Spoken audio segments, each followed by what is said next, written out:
Hi అండి అందరికీ. ఈరోజు మనం నేర్చుకోబోతున్నవి 6th క్లాస్ సైన్స్ నుంచి మనం 6th లెసన్ అనమాట. ఇది సజీవులు, లక్షణాలు మరియు ఆవాసాలకు సంబంధించినటువంటి లెసన్. 5th లెసన్ అనుకుంటా. ఇక్కడ ఫస్ట్ బిట్ మనం చూసుకున్నట్లయితే, ఈ క్రింది వాణిలో సరి అయినది కాని దానిని గుర్తించండి. క్రింది వాణిలో సరి అయినది కాని దానిని గుర్తించండి. మరి ఇక్కడ చూస్తే ఒక ప్రదేశానికి మరొక ప్రదేశానికి తేడాలుంటాయి. సముద్రంలో మొక్కలు, జంతువులు ఉప్పు నీటిచే ఆవరింపబడి ఉంటాయి. ఎడారిలో పగటిపూట చాలా చల్లగాను, రాత్రిపూట చాలా వేడిగాను ఉంటుంది.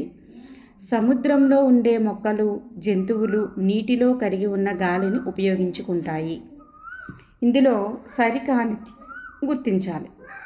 ఇప్పుడు చూస్తే మనకి సరికానిది ఏంటి అంటే ఆప్షన్ 3 అనేది సరికాదు. ఎడారిలో పగటిపూట వేడిగాను, రాత్రిపూట చల్లగాను ఉంటుంది కాబట్టి ఇది మనకి సరికాదు. నెక్స్ట్ వన్, ఒంటి యొక్క జీవన విధానానికి సంబంధించినది ఏమిటి? సంబంధించినది అంటే చెందనది. ఒంటి యొక్క శరీర నిర్మాణం ఎడారి పరిస్థితుల్లో జీవించడానికి సహాయపడేదిగా ఉంటుంది. ఒంటి యొక్క పొడవైన కాళ్ళు వాటి శరీరాలను ఇసుక వేడి నుండి దూరంగా ఉంచుటకు సహాయపడతాయి. ఒంటెలు చాలా కొద్ది మొత్తంలో మూత్ర విసర్జన చేస్తాయి. ఎడారి ప్రాంతంలో ఒంటె నీరు లేకుండా ఒక్కరోజు కూడా జీవించలేదు అన్నారు. సో ఇక్కడ మనకి సంబంధించినది ఏంటి అంటే ఆప్షన్ 4 అనేది సరికాదు. ఎందుకంటే ఈ ఒంటె తనలో నీటిని నిల్వ ఉంచుకుంటుందన్నమాట. ఒక్కరోజు నీరు లేకపోయినా సరే ఒంటె జీవించగలదు. చేప యొక్క చలనాంగాలకు సంబంధించి అంటే నీరు దొరికినప్పుడు అధికంగా తాగేసి నిల్వ ఉంచుకుంటుంది అన్నమాట. చేపల యొక్క చలనాంగాలకు సంబంధించి సరి అయినది కాని దానిని గుర్తించండి. చేపలు ప్రవాహమయ ఆకృతిని కలిగి ఉంటాయి. చేపలు బల్లపరుపుగా ఉండేటటువంటి వాజాలు, తోకను కలిగి ఉంటాయి. చేపలకు ఉన్నటువంటి తోక నీటిలో కరిగి ఉన్నటువంటి ఆక్సిజన్ను ఉపయోగించుకోవడంలో సహాయపడతాయి. చేపలకు ఉండేటటువంటి వాజాలు, తోక చేపల యొక్క దిశను మార్చడానికి, శరీర సమతాస్థితికి సహాయపడతాయి. ఇక్కడ మనకి చెందనిది ఏమిటి అంటే ఆప్షన్ 3 అనేది చెందదు. చేపలకు ఉన్నటువంటి తోక నీటిలో కరిగి ఉన్నటువంటి ఆక్సిజన్ ఉపయోగించడంలో సహాయపడతాయి అనేది రాంగు. మరి తోక కాదు సహాయపడేది, మొప్పలు సహాయపడతాయి కాబట్టి ఇది రాంగు. బల్లపరుపుగా ఉండేటటువంటి వాజాలు, తోకను కలిగి ఉన్నటువంటి జీవులు ఏమిటి? ద రైట్ ఆన్సర్ ఈజ్ చేపలు. నీటిలో కరిగి ఉన్నటువంటి ఆక్సిజన్ను ఉపయోగించుకోవడానికి చేపలకు సహాయపడేటటువంటి నిర్మాణాలు ఏమిటి? నీటిలో కరిగి ఉన్నటువంటి ఆక్సిజన్ను ఉపయోగించుకోవడానికి చేపలకు సహాయపడేవి మొప్పలు. జీవులు ఏ ప్రాంతంలో నివసిస్తాయో ఆ ప్రాంతాన్ని ఏమంటారు? జీవులు ఏ ప్రాంతంలో నివసిస్తాయో ఆ ప్రాంతాన్ని ఏమంటారు? ఆవాసం. ఒక జీవి శరీరంలో స్వల్పకాలంలో వచ్చేటటువంటి చిన్న మార్పు దాన్ని యాక్లిమటైజేషన్ అంటారు. అయితే ఆక్లిమటైజేషన్ అనగా అర్థం ఏమిటి? స్వల్పకాలంలో వచ్చేటటువంటి చిన్న మార్పు, అదే వాతావరణ అనుకూలత. భౌమ్య ఆవాసం అనగా అర్థం ఏమిటి? భౌమ్య ఆవాసం అనగా పైవన్నీ అన్నమాట. అడవులు, గడ్డి భూములు, ఎడారులు, తీర ప్రాంతాలు, పర్వత ప్రాంతాలు అంటే భూమి మీద ఉన్నటువంటి ఆవాసాలన్నీ కూడా భౌమ్య ఆవాసం కిందకి వస్తాయి. జలావాసము అంటే సముద్రాలు, సరస్సులు, మహాసముద్రాలు, నదులు ఇవన్నీ కూడా వస్తాయి పైవన్నీ. ఈ క్రింది వానిలో సరి అయిన దానిని గుర్తించండి. సరి అయిన దానిని గుర్తించండి. మరి జంతువులు, మొక్కలు ఒకే ఆవాసంలో పరస్పర సహకారంతో పెరుగుతాయి. ఒక ప్రాంతంలో జీవించేటటువంటి మొక్కలు, జంతువులను ఆవాసపు సజీవ అంశాలు అంటారు. రాళ్ళు, మట్టి, గాలి, నీరు నిర్జీవ పదార్థాలను ఆవాసం యొక్క నిర్జీవ అంశాలు అంటారు. చూడండి ఇక్కడ సరి అయినది ఏది అంటే పైవన్నీ కూడా సరి అయినవి. ఒక కొత్త మొక్క యొక్క జీవన ఆరంభం అనగా అర్థం ఏమిటి? ఒక కొత్త మొక్క యొక్క జీవన ఆరంభం అనగా అర్థం ఏమిటి? విత్తనం మొలకెత్తడం. ఈ క్రింది వానిలో అనుకూలనానికి సంబంధించనిది ఏమిటి? అనుకూలనానికి సంబంధించనిది. జీవులు తమ వాతావరణ పరిస్థితులకు సర్దుబాటు చేసుకునే పద్ధతే అనుకూలనం. అనుకూలనం కొద్ది కాలంలో సంభవిస్తుంది. ఒక ప్రాంతపు నిర్జీవ అంశాలు కూడా చాలా నెమ్మదిగా మారడం జరుగుతుంది. వేల కొలది సంవత్సరాల కాలంలో జీవులలో ఏర్పడే అనుకూలనాలు విభిన్నమైనవి.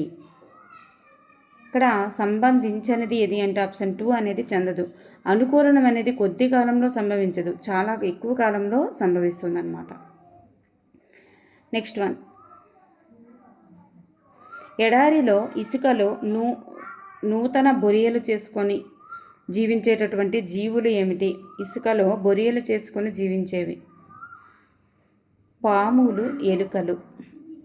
ఎడారి మొక్కలు ఏ ప్రక్రియ ద్వారా అతి తక్కువ నీటిని కోల్పోతాయి? నీటిని కోల్పోయేటటువంటి ప్రక్రియ బాష్పోత్సేకం. ఎడారి మొక్కలలో కిరణజన్య సంయోగ క్రియను జరిపేటటువంటి మొక్కలోని భాగం. కిరణజన్య సంయోగ క్రియను జరిపేటటువంటి మొక్కలోని భాగం ఏంటి అంటే కాండం, ఎందుకంటే వాటికి పత్రాలు అనేవి ఉండవు కాబట్టి. పర్వత ప్రాంత ఆవాసాలకు సంబంధించి సరి కాని దానిని గుర్తించండి. పర్వత ప్రాంత ఆవాసం. కొన్ని ప్రాంతాలలో శీతాకాలంలో మంచు కురుస్తుంది. మంచు చిరుతలకు దట్టమైన బొచ్చు ఉండదు.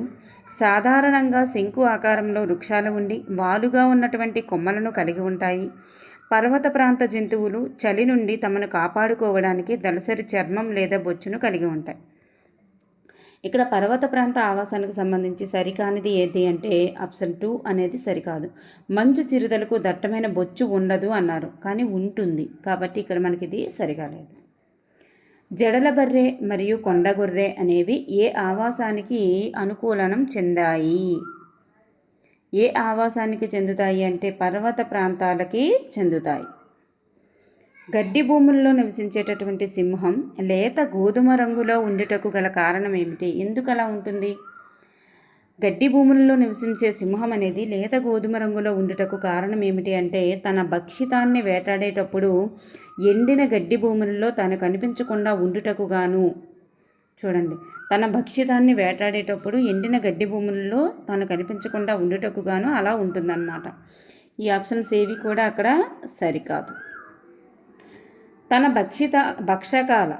తన భక్షకాల యొక్క కదలికలను వినడానికి వీలుగా పెద్ద చెవులను కలిగి ఉండి గడ్డి భూముల్లో నివసించేటటువంటి జంతువు ఏమిటి? భక్షకాల కదలికలను వినడానికి వీలుగా పెద్ద చెవులను కలిగి ఉండి గడ్డి భూముల్లో నివసించే జంతువు ఏది అంటే జింక. ఈ క్రింది వానిలో మొప్పలు లేని జీవులు ఏవి? క్రింది వానిలో మొప్పలు లేని జీవులు ఏవి? ఈ రెండు కూడా తిమింగలం, డాల్ఫిన్స్.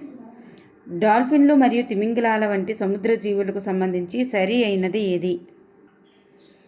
వీటికి మొప్పలు ఉండవు. మరి ఇది తల పైభాగాన సంబంధించి సరి అయినది అడిగారు. తల భాగాలలో ఉండేటటువంటి నాసికా రంధ్రాలు లేదా శ్వాస రంధ్రాల ద్వారా గాలిని పీల్చుకుంటాయి. ఇది గాలి పీల్చకుండా నీటి లోపల ఇవి చాలా సమయం వరకు గడపగలవు. సో ఇవన్నీ కూడా సరి అయినవేనండి. మొప్పలు ఉండవు కాబట్టి నాసికా రంధ్రాలు శ్వాస రంధ్రాల ద్వారా గాలిని పీల్చుకుంటాయి. నెక్స్ట్ వన్, క్రింది వానిలో నీటిపైన లేదా నేలపైన జీవించగల అవి నీటిలో ఈదడానికి ఉపయోగపడేటటువంటి తెడ్డు ఆకారంలోని పాదాలు కలిగి ఉండేవి ఏమిటి? తెడ్డు ఆకారంలోని పాదాలను కలిగి ఉండేవి. మరి నీటిపైన నేలపైన రెండింటిపైన జీవించగలిగేవి ఏంటి అంటే కప్పలు. కంప్లీట్ నాన్ సెన్స్ గ్రంథ రచయిత ఎవరు? Edward Lear.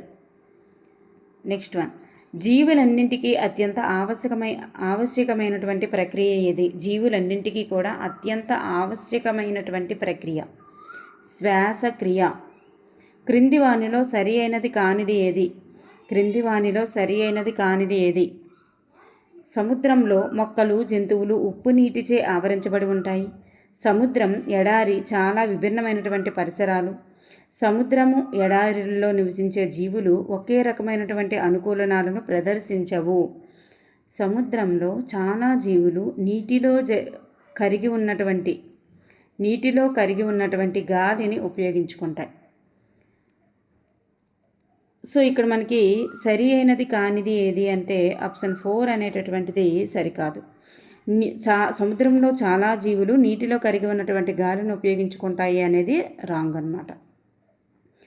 మనలను ప్రతిస్పందింపజేసే మన పరిసరాలలో ఉండేటటువంటి మార్పులను ఏమంటారు? మనలను ప్రతిస్పందింపజేసేటటువంటి మన పరిసరాలలో వచ్చేటటువంటి మార్పులను ఏమంటారు? ప్రతిస్పందింపజేసేవి పరిసరాలలో వచ్చే మార్పులే ప్రచోదనాలు. వానపాములో శ్వాసక్రియ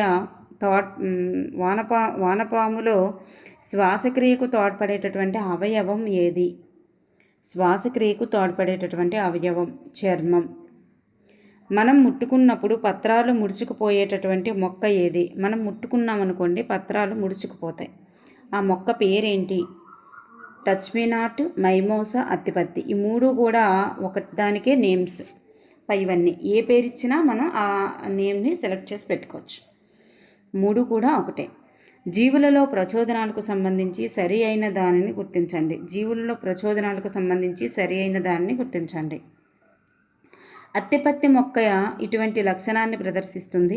జీవులలో ప్రచోదనాలు అనేటటువంటి లక్షణాన్ని ప్రదర్శిస్తుంది. సజీవులన్నీ కూడా తమ పరిసరాల్లోని మార్పులకు ప్రతిస్పందిస్తాయి. కొన్ని పుష్పాలు రాత్రులందు మాత్రమే వికసించడం మరియు కొన్ని మొక్కలలో పుష్పాలు సూర్యాస్తమయం తర్వాత మూసుకుపోవడం, ఇవన్నీ కూడా ప్రచోదనాలకు సంబంధించినవేనండి. సో ఇవన్నీ కూడా జీవులలో ప్రచోదనాలు అనేటటువంటి ప్రక్రియకు చెందినవే అన్నమాట. క్రింది వానిలో సరికాని దానిని గుర్తించండి. సరికానిది ఏది? మరి జీవులన్నింటికీ ఆహారం అవసరం.